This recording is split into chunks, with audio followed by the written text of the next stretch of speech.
reports or anything that is done by government and its agencies, and that is very unfortunate. So those who responded swiftly by inspecting the dam should have, because if they have given us the timeline between when this thing happened and when they visited, we will have known whether they delayed or they got there when it was too late. Now, earlier on, we talked about sharing of this relief materials, and I don't know whether you saw that video of some of the maybe the CSOs that were on a boat throwing what seems to be maybe bread to some houses.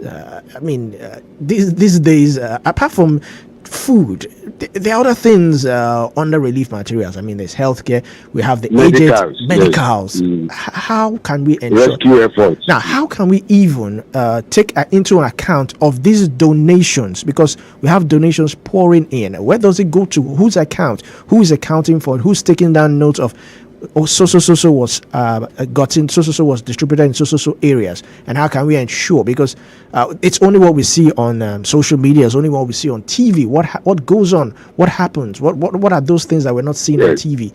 I mean, the what we are not doing correctly, what we are not doing correctly must be pointed out to the government to know. There is a National Emergency Management Authority, NEMA. Yeah, they should take charge of all donations, of all relief materials donated. It is their duty. They are the responder. They are the first responder to any situation of disaster. Money should not be given to the states or to any local government or to even federal government. If it's going to come, if donation is going to come in for this disaster, it should go to the NEMA. When it goes to NEMA, you are able to trace what they have done with the money, how they are responding to it, what they are doing with it, how they are doing their recovery plan, you'll be able to know. But when you give money to the governor will give to the deputy governor, the deputy governor will give to local government chairman and the commissioner. And before the money will get down, nothing will be achieved. There will be so many deaths. Never has the sole authority, and NEMA has state coordinators. So NEMA should have received all the donations, not Dantata throwing his money to the governor, Dangote throwing his money to the governor, or any other person throwing their money to the governor. The governor doesn't need this money. NEMA needs it for recovery plans, which includes medication, putting them in a camp, taking good care of them, providing food for them and shelter, and other necessary things. We like to share labor. A labor that belongs to an organization, you find a market woman doing NEMA job. But don't you think that the local communities should play a vital role in disaster relief decision-making process? Because what I would like to know, yes, NEMA, you say NEMA should be in charge, but the only way it can trickle down to the nooks and crannies of everywhere affected in Bono is through the local government. They have access to the people. They can say that, oh, this particular local government, this particular area, this particular ward is the most affected. Oh, we have so people in so ward, we have so people in so council. This is how we can go about it and effectively distribute. So don't you think that NEMA can actually work with the local communities, the local government? They might skip the governors and the commissioners and all that, but the local communities, the local government, they should also play a vital role in this. Don't you think that? You are very, very correct. You see, like I stated earlier, NEMA coordinating directors in all the states of the federation. These coordinators in all the states of the federation has the first line duty of going to the local government to get volunteers for this project of disaster management. So, take it or leave it, it is NEMA, because for record purposes, NEMA will keep records of the volunteers they have recorded, they have recruited, the donations that has been shared to them. Because when records are not kept, then we start to have doubts. But with NEMA and their coordinating directors, records will be kept, names of volunteers will be recorded, and everything will go seamlessly well. You see, when we start throwing to local community, they can't keep records for NEMA for useful purposes.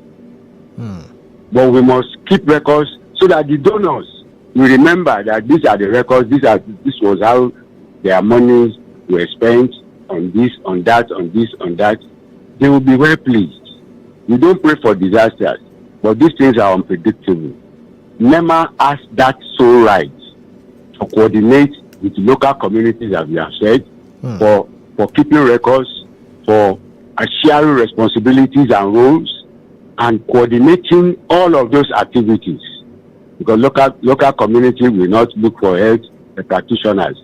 It is NEMA, the rescue agency, that has that role to play quickly. Because medical association will respond quickly to NEMA than to any other organizations.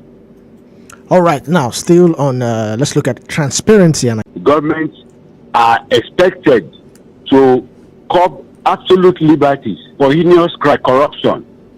So if they cannot get that out of our system or bring it down completely to I don't want to use a manageable level, then we'll continue to be in that vicious circle where disaster will always be treated like something that is with careless attitude.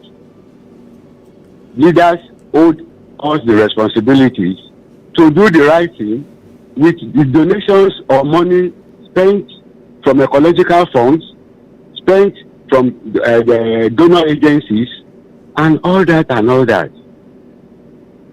Corruption is the key issue, and leadership must attack corruption if they themselves are not corrupt. all right, quickly before we go on a break, yes, you just right now you said instead stakeholders are throwing money, yes, they're donating money rather to the government and all that. So my question is, apart from donations, how can stakeholders collaborate with disaster management agencies, governments, local communities, to ensure transparency and distribution, fair distribution of relief material? Of logistics because of lack of funding. You see, corruption is so endemic. It's at times I go about monthly because of the prevalent existence of corruption in our system. I don't know what answer to give to that question, because corruption takes a center stage. What about collaborations with NGOs and CSOs? Do you think it will serve a better purpose if stakeholders collaborate with CSOs, non-governmental organizations? Yes, there could be a little bit of light when CSOs collaborate with disaster management team, and what they are going to do is to assist as volunteers and to also keep records. It is that record keeping that will keep corruption out of the system if they too are ready to do the job with professionalism. I can vouch for the CSOs. They will do the right thing because they will keep records and they will kit their responders very, very well to do the right thing. So when people are well kitted to do recovery plan, they will find joy in doing a good job. That is a fact. But our government agencies, they don't want any collaboration. I will give you an instance. There is general insecurity in the country. It has been going on and on and on and on. It has become a disaster of the kind. We have a national security advisor before this one. He played his own role, no mitigation. There is another security advisor now with President Tinubu. There has been no mitigation. And what we have found out before and now is that those that occupy offices believe that they know it all. They don't want interventions from other areas to assist them. That is the bane of our problems. They don't want to collaborate with anybody. They want to see them as a unnecessary interlopers. Once we can get our preparedness right, things will fall in line. All right, quickly, let's go on a short break. And when we come back, we continue with the program. Please stay tuned. Thank you very much. On record. Every word matters.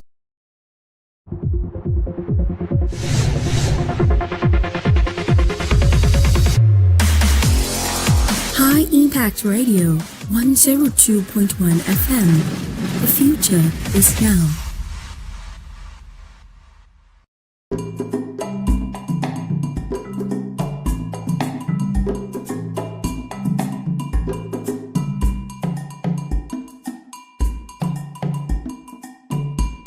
Tease your taste buds from a world of delectable choices. High Impact Planet.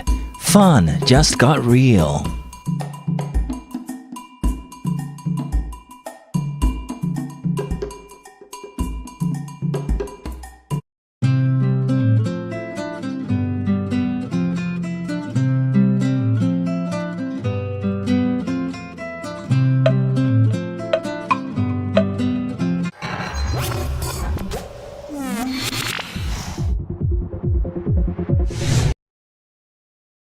One 1021 0700 1021 1021, or you can send WhatsApp messages to 0907 224 5018 0907 224 5018.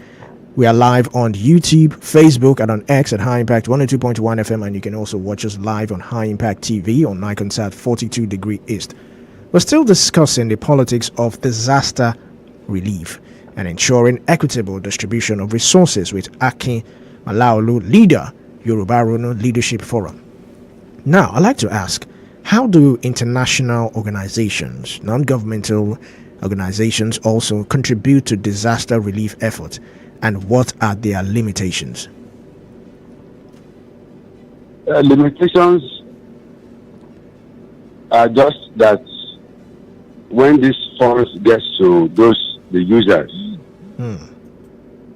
reports don't go, accurate reports doesn't get back to the international donors to be able to know what actually happened to the donations. Many international agencies are ready to assist, and they have always come around to assist, including Bill Gates, who donated the cereals or something like that to the Nigerian people, including some countries who donated the Ukraine, who donated the rice or wheat to Nigeria sometimes ago. But how these things are managed, you see, the rudiments of administration is that when you collect grants or loan, or sorry, donation from foreign agencies, by extension or by the rule of reciprocity, you must give account back to them how the money were spent. But I'm not in government to know whether they were doing that or not. But I know that some of the times we have heard of certain rumors that even the international agency collaborators with our own do share some money. They are under the table. That they are under table deals, and we cannot continue in this manner. If we are transparent, disaster will be reduced, because we call it mitigation and responses. But when there's no preparedness and there's no mitigation, and when the disaster comes, donations will come from international community, but you must report back. Don't just put your arms akimbo and say, well, we have done the job, that is all. Everybody gets back to their offices, and they start telling you, I made this amount, I made this amount, I made this amount. That is quite unfortunate on the generality of our people who are faced with disasters in many areas. All right, so let's move on. This one is quite interesting. What policy reforms are necessary to address the systemic inequalities in disaster relief distribution, and how can they be effectively implemented? First and foremost, there has to be continuous retraining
appropriation for many things to be done, but this money are given to states, and they will do nothing with the money.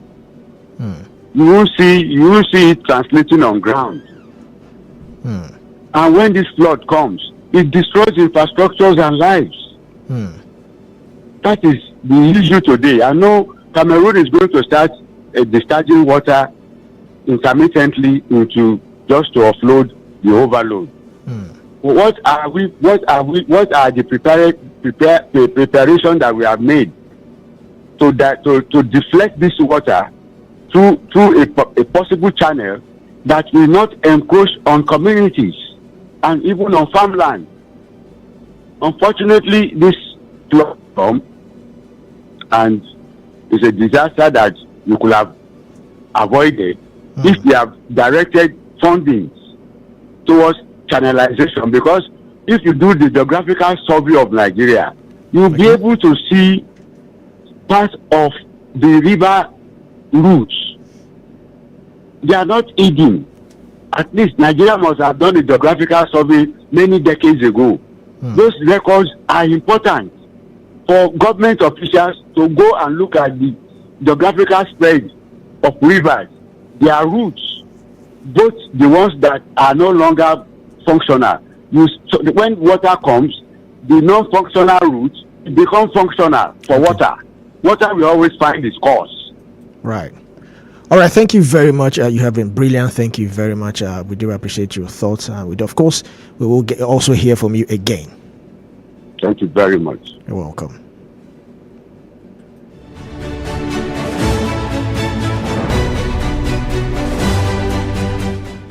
An impactful conversation right there. The politics of disaster, ensuring equitable distribution of resources with Akim Alaolu, leader, Yoruba Ronu Leadership Forum. This is where we round off the program On Record, where every word matters, on High Impact 102.1 FM. Many thanks for tuning in. Many thanks for watching. Keep listening to High Impact 102.1 FM. Keep watching High Impact TV on Nikonsat 42 degree East. I am Olumide Shokoya. Good morning.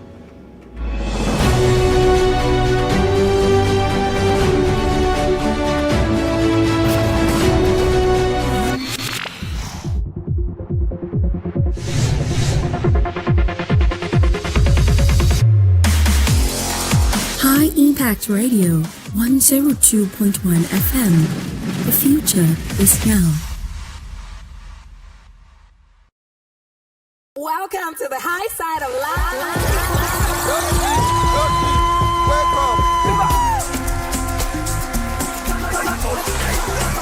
Join us every day at High Impact 102.1 FM, your urban lifestyle station. I just want to be here.